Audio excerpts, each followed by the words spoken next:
grüß Gott. Also wie wir alle wissen, das sind zwei Spielernaturen und darum habe ich mir überlegt, ich tue einen Songtext von uns in ein KI-Tool hineinjagen und dann machen wir ein Bildchen und dann müssen Sie erraten, was für ein Song das ist. Legen wir los! Bild Nummer 1.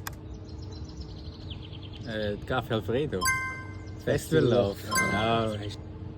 John Juno. Nein. Ich weiss welchen, aber ich weiss nicht, wie er geheißen hat. Sie hat einen Traum gehabt. Nein. Nein. Nein. Wieso hat sie farbige Haare? Das verwirrt mich. Hi.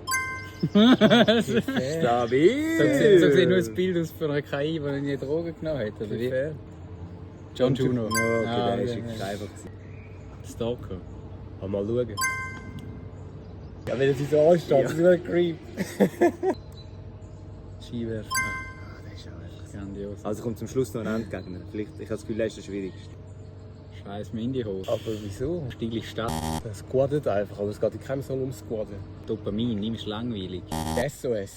Aber ist Nein, Ja, wir können jetzt einfach mal die Tracks anfangen auflisten. Du musst doch bei der KI geben, dass das rauskommt. Also können wir schauen, dann als zweiten nach, das ist der gleiche Song. Fremde führen. Nein. Das mit dem anderen zu tun. Komplett anders. Ohne die. Nein. Oh, der wäre auch nicht schlecht gewesen, ja? Also er ist von der neuesten EP, von der letzten. Ah, das da? Das haben wir schon gesagt. Stigli Stadt haben wir auch schon gesagt. Schoki Vanille Erdbeer macht gar keinen Sinn. Zu einfach gewesen, glaube ich. SOS haben wir auch schon gesagt. Skiwerfer ist schon durch. Wir haben jetzt glaube ich alle gesagt, das sind eine.